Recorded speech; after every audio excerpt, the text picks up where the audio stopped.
CX70 and CX90 will be released sometime next year as a 2024. They also have a new platform and new powertrain for the car.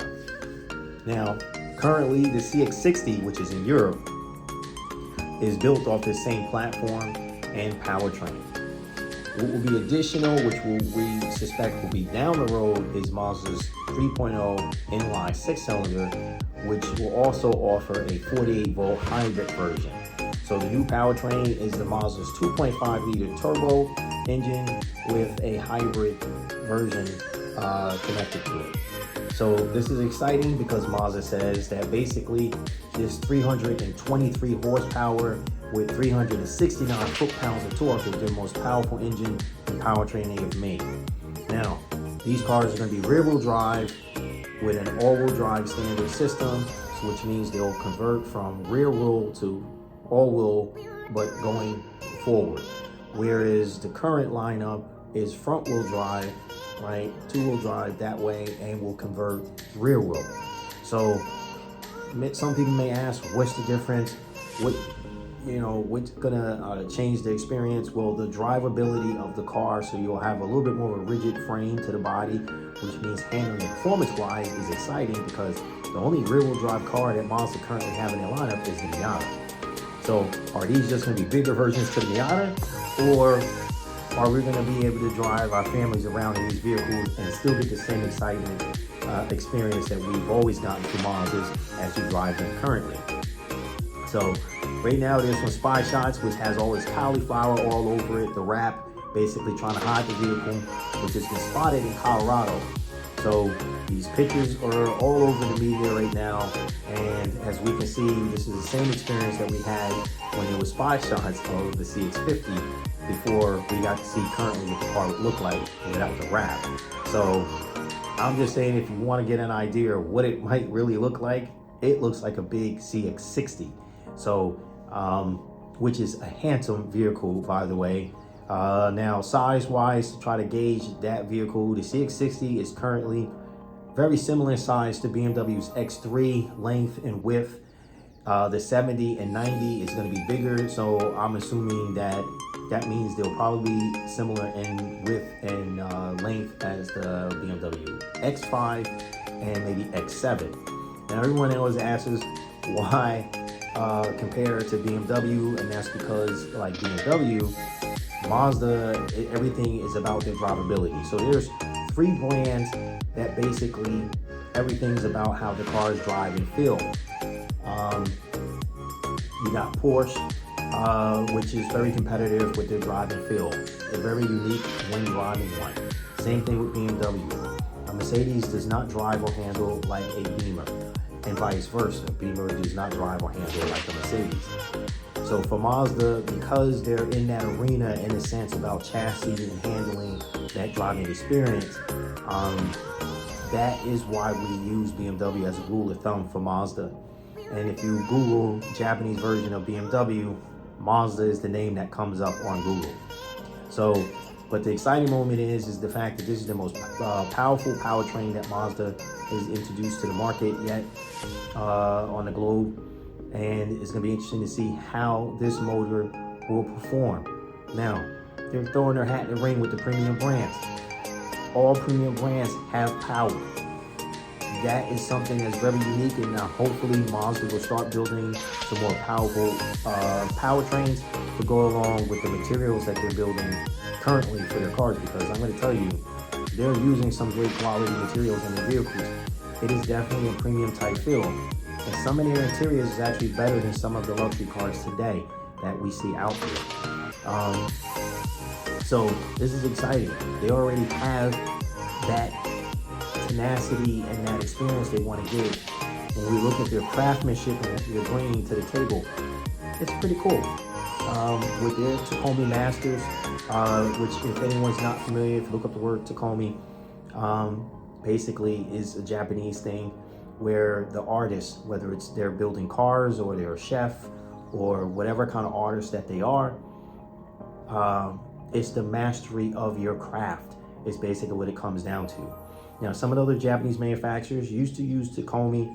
I think the only ones that left is Mazda and Lexus. And this is important because, listen, these guys specialize at what they do, and they really are trying to earn your business and give you a fantastic experience. And when you run your hands over the materials in a Mazda, you feel the craftsmanship. You can definitely see that these people really cared about what they were doing. It's the same thing if you go to a Lexus showroom.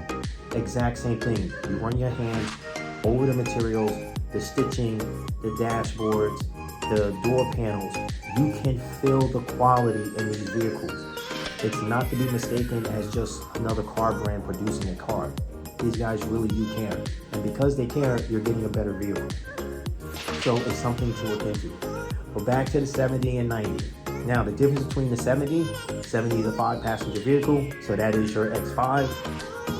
And your 90 is your X7, which is a 7 to an 8-passenger vehicle. Whether or not the Mazdas will be able to compete with either one of those cars as far as drivability, we'll find out once those cars are officially on the market. I'm pretty sure a lot of the car magazine companies are going to go quickly to try to go toe-to-toe to see what these cars are bringing to the table as far as performance. Now, from a price standpoint, we know that Mazda is not going to be at the same price point as those car companies, those luxury lines. So that's where you're going to have a lot of savings at. But these cars aren't going to be, in other words, a direct competitor to your Hondas or your Nissans or Ford or Chevys. They're 100% cars that you can go after your premium market. The reason being that Mazda is going into this arena is because Mazda is very small. They're not as big as some of these car companies, and it's a lot easier to try to compete in that market in the premium side. But can they deliver is going to be the big question when that time comes. Now, another big, huge question. Nobody's even talking about it yet. What happens to the CX5? The CX5 doesn't really number-wise have a place in Mazda's lineup. Their current lineup, everything is with a 0 at the end of it as far as the SUVs. You got the CX30, which definitely feels and rides like a premium vehicle. Yeah, then there's the 5, right? Odd. Then you got the CX50, which was designed for both urban and outdoor activities for people. 100% have a premium feel to it. A wide stance, handling is off the charts on this car. If you're a sports enthusiast when it comes to driving, this car handles phenomenal. Then you're gonna have the CX70 and then CX90. And the 90 is the replace of the 9. So even though, yeah, there's the 9 is going away, as we know, and Mazda's made that clear. So they're not gonna coexist. So what happens to the 5? Does their best-selling car get replaced by one of these badges? Or do Mazda come out with a new version of the CX5 but maybe badge it as something else? We're gonna have to wait and see what happens. Now, they killed off the CX3. It hung around for about 2.5 years before the 30 was the official replacement for the US market, that is, for the CX3. Will the 50 be the replacement to the 5? Now, I know in some of my earlier videos, I really thought 100% the 50 was the replacement for the 5. But knowing where Mazda was targeting the client base for the 50 is not the same way that they were climbing for people for the 5. The 5 also, when it originally was made, it was definitely a direct competitor of the Honda CR-V and your RAV4, your Ford Escape, your Chevy Equinox, Nissan Rogue. That's what that car was originally for. And in 2019, Mazda decided that they were going to go into the premium market and start targeting the premium brands. So they added two new lines to the CX5 lineup, which was their, at that time, Grand Touring Reserve / now Turbo Edition. And then the Signature, which was supposed to be their official luxury line of the CX5. Now, if you haven't been in a Signature, I can 100% tell you this is definitely a premium vehicle. The materials in this car are insane on how the quality of them and what their intentions were. The only thing I would ask is that maybe they consider a little bit lighter interior in the Signature because, again, it's kind of dark. Everything is dark, rich brown colors and earth tones inside the vehicle, but maybe a little bit of lightness, brightness inside may change that because you can really see the design of the interior of this car. It was really thought out of what they thought when they were designing it. So the CX5 has been treading on both sides of the market, and it's been an absolute fantastic compact SUV to purchase, whether you're looking at something on the premium side of the market or you're looking at something on a non-premium side of the market. Now, because Mazda has extended the CX9 to give themselves time to focus on the CX70 and the 90, which is due to come out sometime next year, you have a 2023 version of the 9. They have eliminated the entry level of the car. Now, this isn't the only car in their lineup that they have done this. They also have now done this with the Mazda 3. Now, over the years, the question has been taken to Mazda about having their inexpensive lineup at the time, added. Why keep it if it's not selling?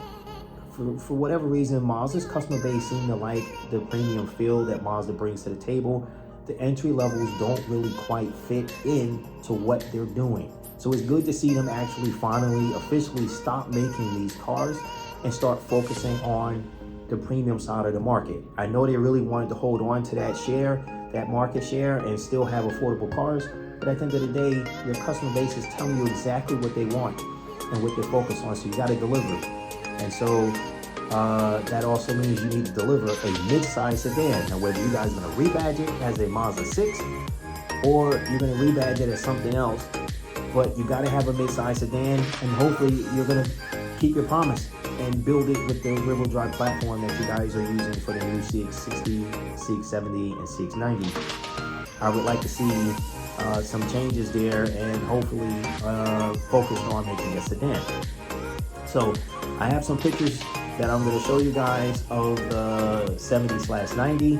The difference between the two: 70 will be your 5-passenger vehicle, and your 90 will be your 7-passenger vehicle. So tune in for my next video, and I'll be seeing and talking to you guys in about a week.